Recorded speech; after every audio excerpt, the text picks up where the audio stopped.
আসসালামু আলাইকুম মুসলিম ভাই ও বোনেরা, আজকের আলোচনার বিষয় হল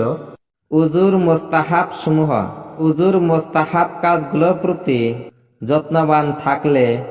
উজুর সৌন্দর্য ও ফজিলত বৃদ্ধি পায়। কাবা শরীফের দিকে মুখ করে উজু করা, পানির পাত্র বাম পাশে রেখে উজু করা,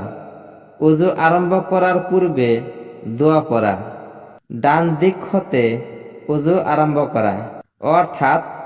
হাত ধোয়ার সময় প্রথমে ডান হাত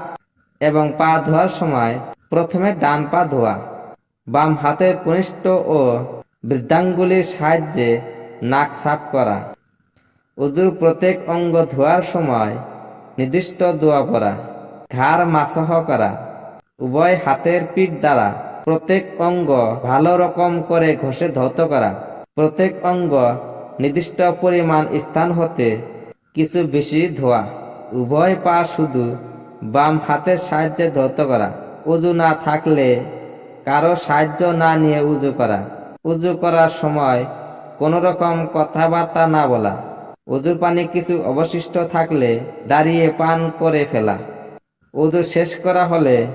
দোয়া পড়া, নামাজের সময়ের পূর্বেই উজু করে নামাজের জন্য অপেক্ষা করা।